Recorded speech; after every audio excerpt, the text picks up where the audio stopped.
கடகராசி. கடகராசிக்கு பார்த்தீங்கன்னா, உங்களுக்கு ராசியாதிபதி சந்திரன். சந்திரன் பார்த்தோம்னா, உங்களுக்கு தொழில் ரீதியான விஷயங்கள் நல்ல ஏற்றம், நல்ல லாபங்களும் கொடுக்கறதுக்கான வாரமாக கண்டிப்பாக இருக்குங்க. அது மட்டும் இல்லாமல் பார்த்தீங்கன்னா, உங்களது 2ஆம் அதிபதியான சூரியன் 7ல் இருக்கும். சுப நிகழ்ச்சிகள் சார்ந்த விஷயங்கள் நடக்கிறதுக்கான இப்போ ரொம்ப அற்புதமாக இருக்குது.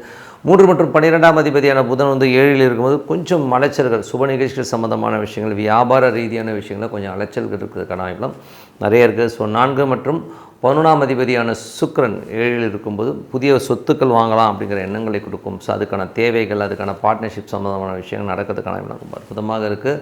அதுக்கப்புறம் பார்க்கும்போது 5ஆம் அதிபதியான செவ்வாய் 5ஆம் அதிபதி செவ்வாய் 7ல் இருக்கும்போது குழந்தைகளுடைய திருமணம் சார்ந்த உறவுகள், திருமணம் சம்மந்தமான விஷயங்கள் அற்புதமாக நடக்கிறதுக்கான வாய்ப்புலாம் ரொம்ப நல்லாயிருக்கு. 6ஆம் அதிபதி 6 மற்றும் உங்களுக்கு 9ஆம் அதிபதியான குரு 12ல் இருக்கும்போது வேலை விஷயமாக நிறைய அலைச்சல்கள் இருக்கும். ஏதாச்சும் எதிர்பார்த்தீங்கன்னா அது ஸ்லோவாக நடக்கிற மாதிரி ஃபீலை கண்டிப்பாக இருக்கும்.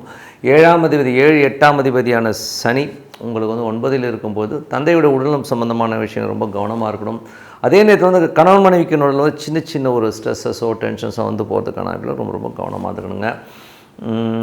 மற்றபடி உங்களுடைய 10ஆம் அதிபதியான செவ்வாய் உங்களுக்கு 7 வியாபார ரீதியான விஷயங்களை ஏதாச்சும் லோன்ஸ் அப்ளை பண்ணி கிடைக்கிறது. அது மட்டும் இல்லாமல் வியாபாரத்தில் ஒரு பெரிய லெவலில் ஒரு நல்ல வாய்ப்புகள் கிடைக்கிறதுக்கான ரொம்ப நல்லாயிருக்கு. 11ஆம் அதிபதியான சுக்கிரன் 7ல் இருக்கும்போது சுப நிகழ்ச்சிகள் சம்மந்தமான விஷயங்கள், நிலபுலன்கள், வண்டி வாகனங்கள் வாங்குகிற யோகங்கள் எல்லாமே அற்புதமாக இருக்குங்க.